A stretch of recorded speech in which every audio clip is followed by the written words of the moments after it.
asked that I come here to speak this morning and why I accepted. And that reason, I think, is because I was fortunate to have been able to set some goals a long time ago.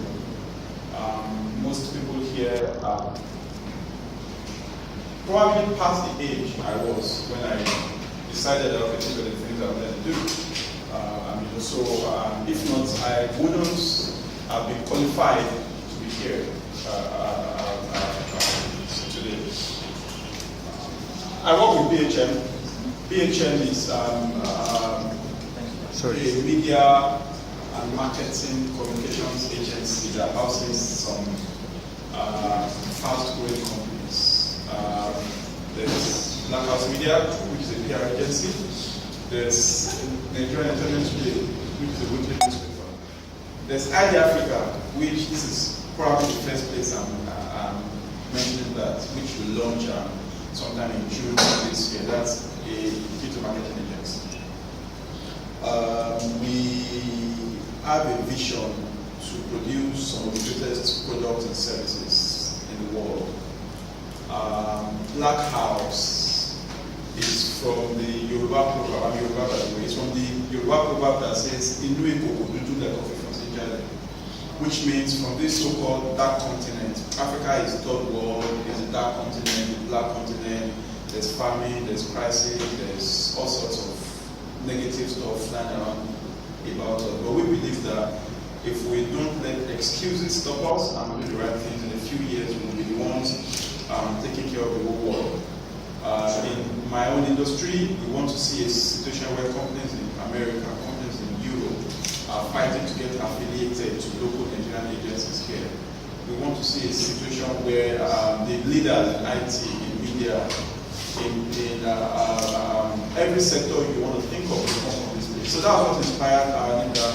We think we have a great opportunity to lead and rule the world. Having said that, I don't want to bore you this morning. I try not to run by slides. I've got a couple of slides here, but I just have a conversation with you. And that conversation is about why I think this topic is extremely important for those of us who want to get ahead in life, not just for entrepreneurs, not just for businessmen, not just for leaders, for every person who wants to take charge of their life and have a say in what happens to their future.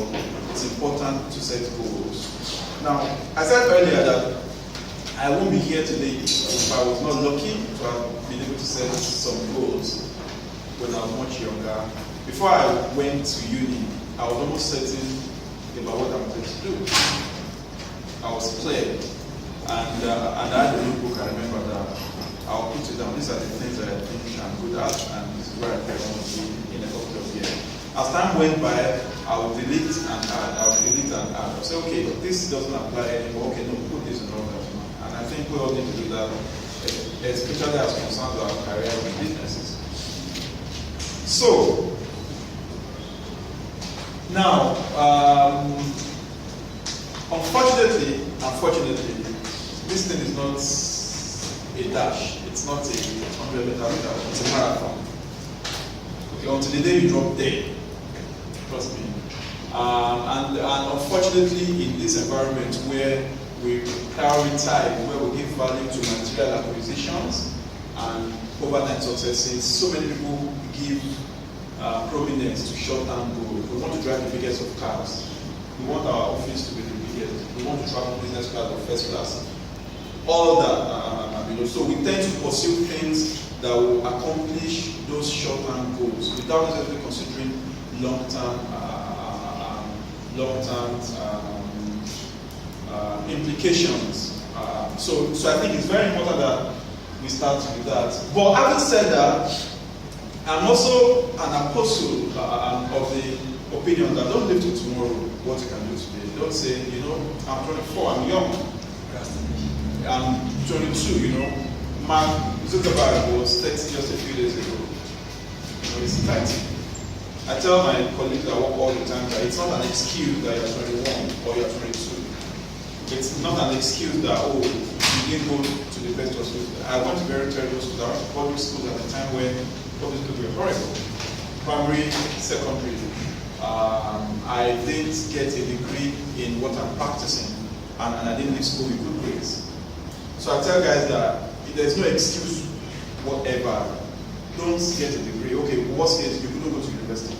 Worst case, you left school without class or pass. Worst case, you couldn't go to college. Worst case, you live in a village.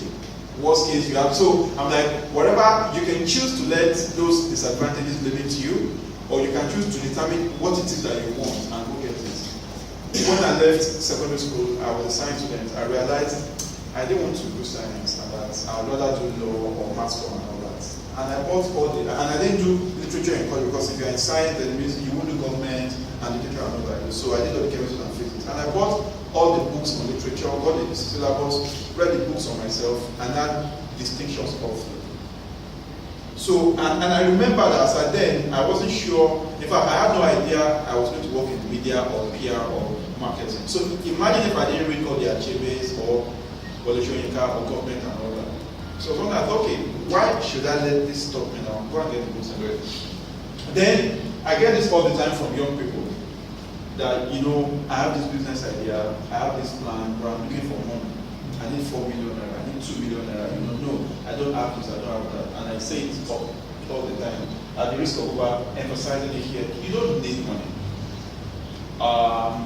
Today at BHM, where our staff strength is nearing 15, and I say it all the time, that's across the 3 businesses that we have. We didn't start with a couple. In fact, there was no way I could have gotten the money. I remember we registered first a business name. It was, and I paid the lawyer like 3-4 times. I was a reporter at Encomium at the time. It was 15,000 naira. This was about 2004 or 2000. I remember I paid that guy like right, and I tried with the business name. And the dining table in my house, I was living in Akute, where my house rent was 60,000 naira, and there was a loan from the office. I remember very well that I had to take a loan. My salary was about 10,000 naira. This was in 2004, just a few years ago. 10 years ago. So I had to take loan to rent a house for 6,000. And I remember that when I get home late and the bikes at the junction have closed, the walk from the bus stop to my house is about 1 hour. So, but I started the business. I was looking for somebody, but I knew, I remember I told my employers I'll be here for just 2 years plus because I was going to do my own business. So I registered the business and I started in my living room. I went to Computer Village, assembled. Those days, you used to assemble computers. Assemble the computer about 100,000 naira. Paid it. So I had a desktop in my living room. I had to start online. That was my business. If I had meetings, I would come to stabilizers on Alley to meet. Those days, they used to chase us out. If you can't afford to buy a drink or snacks, or if you sit there for too long, they will come and tell you, for gas, the security guys will come and literally. So, oh, fine. You know, so that's where I started from. There was no money, and I remember I wanted to do a newspaper. My business plan required 10 million naira, and I combed around this whole town. Everybody promised me. Nobody gave me the money. The day we started the business, the newspaper, it was in 2010. No, we started the website in 2009. Okay, and I remember that he was a friend of mine that paid to register the domain and paid to build the website. When we go print, please put your phone on silent, please. When we go print, I was just in my friend's office, a big news that just broke in, and the guy said, you people are on top of this news now, and Shebi, you will try to do a newspaper, this is the right time to start. You have all the content, come. That was it. So here was I looking for 10 million naira for 1-2 years. We started that paper that week. We sold enough money to pay the guy back the money he borrowed us to buy newsprint and to print, and we had enough to go on. We've not missed one edition since. We did our 4th anniversary just a few weeks ago in April. Some of the PR agencies. So my point is, we can choose to say, I want to wait to have all the money I need. But most times it never comes. Then when it does, oftentimes we regret it. Do you know why? In my business plan, what did I want to use the 10 million naira for? To buy van, to rent office, buy AC, buy chips, buy all that. When we get that money, because we don't have the experience, we squander it. So if I got that 10 million, maybe I'll still be in debt today. What we've done is we've grown organically. When we make 200,000 naira, we buy a chair or two, buy one computer. The day we make 500,000 naira, we send it one to the street. So we've tried to grow at our own speed. That okay, maybe today we would have been a household name doing 500,000 copies, but maybe we will be exposed to banks and all that at a rate where we will probably collapse. So don't let that stop you. You can want to start at the level of 1,000 stars and start at the level of 10 and grow in 5 years to get there. What he also did for me is that I was able to start very early. So why wait until you are 35, 40 to raise the fund you need when you can start small and grow and grow and grow? Then you learn on the job and learn with your own money, with your own mistakes. You won't learn with the bank's money. You won't learn with investors' money. As I sit here today, bankers will come to us and offer us money. I will say no. A banker came last October and I was offering, I'll give you this line. I'm like, madam, if you are chairman of this business, and I told you that in 10 months I've run this business with no bank facility. And I thought I want to take now. Won't you ask me that? Come, are you stupid? How have you been doing it since? So, and what it does to you is that the time will come when you may need bank facility. Okay, but if you take bank facility when you do not need it, you are working for the banks. You are working for the banks. Now, I think entrepreneurs are the biggest risk to their own businesses. We are the single biggest challenge that our businesses need to conquer. Entrepreneurs. And it's surprising because I know that we love our businesses. This is our passion, our life, our dreams, and all that. So we need to determine from day one, do I want to run my business or do I want to ruin my business? Most of the businesses we've seen that have failed, we have our system here from banking to telecoms to media is littered with carcasses of many failed businesses. That if you dig deep, those failures have been caused by the people who own the businesses, who are stakeholders, whose job primarily it is to protect the businesses and make sure that the businesses continue to run. So here, you look at these people. This is an assortment of good, bad, and ugly. We all know the stories of most of the people here.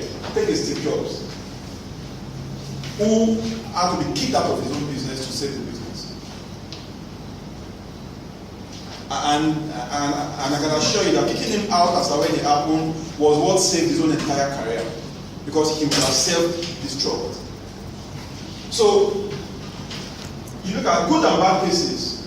You look at the good of Jonathan, who has been elected to run Nigeria Limited, right? Whose job it is to make sure that we achieve our full potential. Nigeria is one of the greatest countries in the world. I see no country with the kind of natural and human resources that we have, with no damages, no landslide, no volcano, nothing. It is absolutely impossible that we are where we are, that we are this Nigeria that is in this situation. And guess what? The people we are elected to run the business are the people that really need to teach passing day.